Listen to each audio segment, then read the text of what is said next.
네, 안녕하세요. 이제 우리 구독자 3,000명 넘었잖아요. 채널로 댓글도 되게 많이 달리고 우리 10,000명 갈 수 있게 좋아요, 구독 한번 부탁드린다고. 네, 저도 10,000명 가고 싶습니다. 좋아요, 구독 부탁드리고요. 얼른 1만 명 찍고 싶습니다. 사랑합니다, 구독자님들.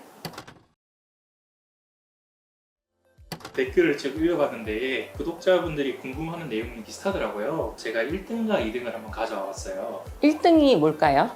시술이 평균적으로 얼마나 지속되는지, 또 이걸 혹시 늘릴 수 있는지에 대해서 물어보더라고요. 2위는 뭔가요? 시술 중이나 아니면 시술 끝나고 통증, 붓기, 멍 이런 게 혹시 발생하는지 여부입니다. 충분히 궁금해하실 만한 내용 같습니다. 보통 우리 시술 지속 시간은 어느 정도 될까요? 시술마다 조금씩 다르겠지만 보통 3년 정도 평균 지속이 된다고 보시면 됩니다. 우리 악플러 분들은 시술을 해도 금방 다시 돌아온다고 말을 하는데 혹시 어떻게 생각하실까요? 대부분은 그 기간에 잘 유지가 되십니다. 물론 생활 습관이 나쁘신 분들이나 개인적 체질에 따라서 달라질 변수가 있지만은 평균 유지 기간은 대부분 비슷하게 유지가 되십니다. 시술 지속 기간을 2배, 막 3배 이렇게 늘리기 위해서 집에서 따로 관리할 만한 그런 방법들이 있을까요? 당연히 있죠. 첫 번째로 시술 후 효과를 오래 유지하는 방법은 충분한 수분을 공급하는 겁니다. 제가 채널 초기부터 주구장창 강조했던 것이 보습입니다. 피부는 수분을 유지해야 건강하고 탄력 있게 유지될 수 있는데요. 따라서 수분 크림을 자주 발라주시고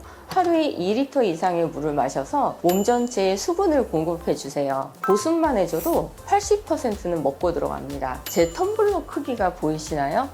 저 밖에 정수기물 제가 다 마시고 있습니다. 이 텀블러를 하루에 몇 잔 드세요? 저는 요거를 하루에 4번 정도 먹고 있는데요. 4번 정도 먹으면 2리터 정도 됩니다. 그럼 4개 정도를 하루에 마시는 게 우리 수분 공급을 위해서 제일 좋겠네요. 네, 보통 하루에 1.5에서 2리터 정도 먹는 게 수분 공급을 충분히 하는 것과 다이어트를 하는 것에도 오히려 도움이 된다고 합니다. 혹시 환자분들이 물이 아닌 음료를 마시는 경우에도 물을 마시고 있다고 생각하고 계실 수가 있는데요. 이런 경우 오히려 만성 탈수를 겪을 수 있습니다. 커피와 차가 대표적인데요. 카페인과 탄닌 성분이 이뇨작용을 하기 때문에 커피는 섭취한 양의 2배, 차는 섭취한 양의 1.5배의 수분을 배출합니다. 따라서 음료를 드실 때는 순수한 물로만 수분 섭취를 하시는 게 중요하시고요. 수분을 섭취하실 때는 텀블러 용량을 반드시 체크를 하고서 내가 몇 번을 섭취하는지 목표를 세우는지가 중요하십니다. 시술 지속 시간을 늘리기 위한 두 번째 방법은 어떻게 될까요? 단언컨대 두 번째는 자외선 차단제를 꾸준히 사용하는 것이 중요합니다. 우리가 기미 잡티 레이저 스킨 부스터를 받는 이유가 과연 무엇일까요?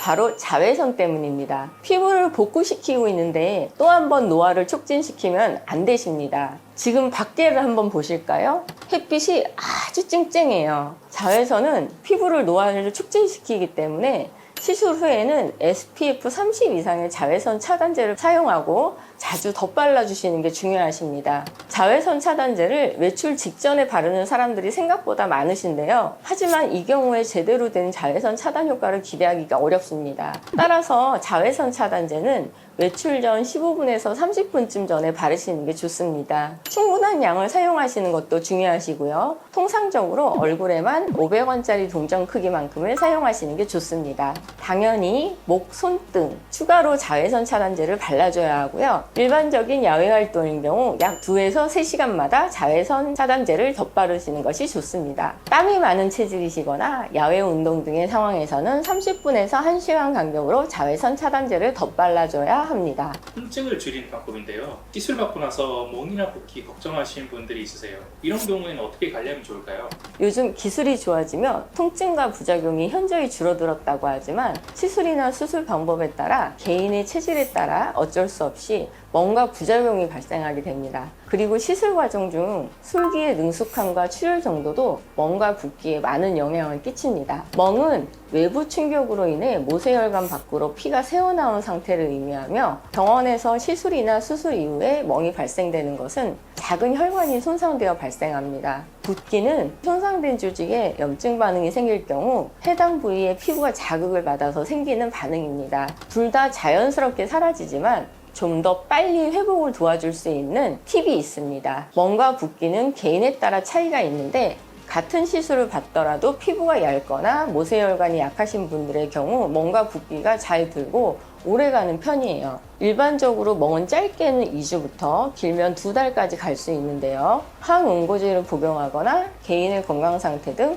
다양한 요인으로 개인차는 있을 수 있습니다. 병원에서 흔히 주사를 맞고 솜으로 문질러 주세요 라고 말하는 걸 들어본 적이 있으실 거예요. 그런데 이것은 너무나 잘못된 방법이고요. 피가 새어나오는 것을 문지르지 않고 수직으로 꼭 눌러주는 것이 멍과 붓기를 줄일 수 있는 방법입니다. 주사 맞고 우리가 간호사분들이 손으로 문질러 달라는데 그러면 네. 안 되는데요? 그것은 엉덩이 주사, 근육 주사를 말씀하는 것이고요. 우리가 시술하고 나서는 이 부분을 문질러주면 자극이 돼서 주변 조직으로 적혈구가 새어나와서 멍이 더 커질 수 있습니다. 집에서 할 수 있는 멍과 붓기를 빼는 가장 쉬운 방법이 냉찜질과 온찜질인데요. 멍든 시기에 따라 찜질 방법을 다르게 해야 효과를 볼 수 있어요. 보통 멍든 이후로 3일까지는 냉찜질, 그 이후에는 온찜질을 해주면 효과가 좋습니다. 냉찜질은 혈류량을 감소시키고 혈관 및 근육 구축에 도움을 주어 멍과 붓기가 더 증가하는 것을 예방해 줍니다. 반대로 온찜질은 혈류량을 증가시키고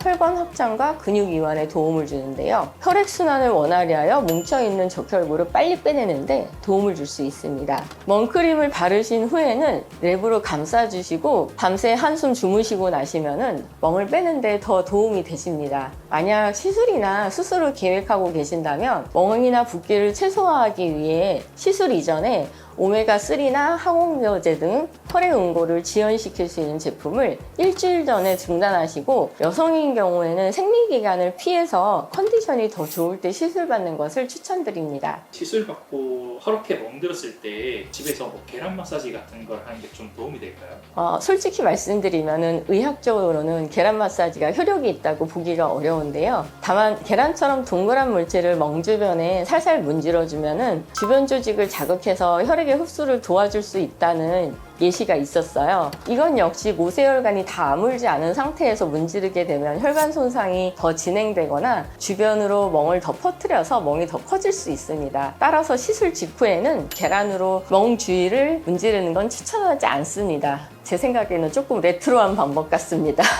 팡 우리 로켓 프레시 시키면 딸려오는 얼음팩 있잖아요. 네. 혹시 이거를 사용해서 이제 멍 같은 걸 줄여야 될까요?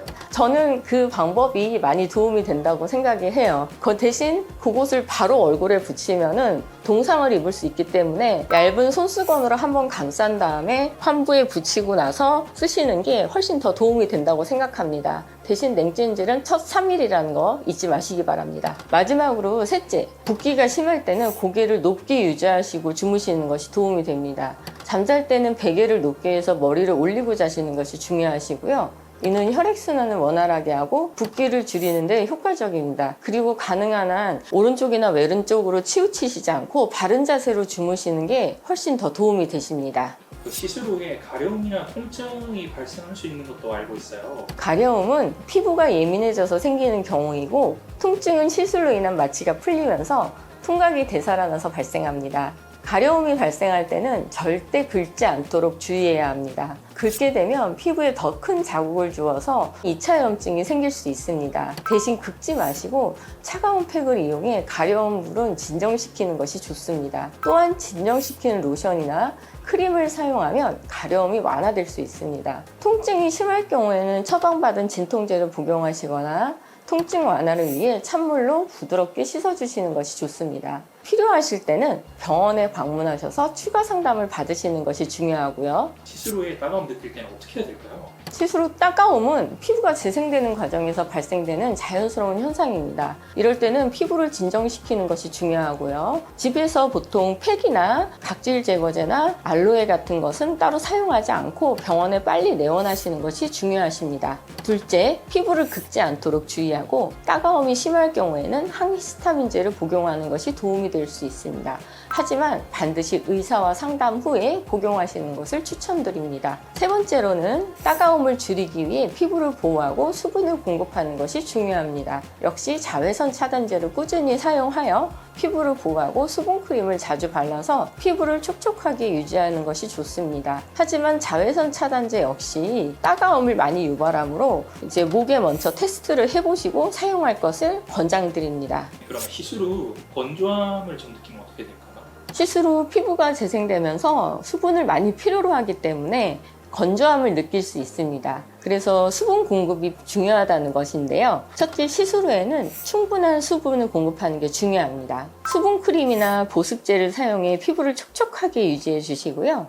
특히 히알루론산 성분이 포함된 제품을 사용하는 것이 수분 유지에 아주 효과적입니다. 둘째, 수분 섭취도 아주 중요합니다. 하루 2리터 이상의 물을 마셔서 몸 전체에 수분을 공급해 주세요. 이는 피부에도 좋은 영향을 끼칩니다. 셋째, 건조한 환경을 피하고 가습기를 사용하여 실내 습도를 유지하는 것도 중요합니다. 이 역시 건조해지는 것을 막아주는데 아주 효과적이고 회복을 돕는데도 효과적입니다. 집에서 하는 관리법이 따로 있을까요?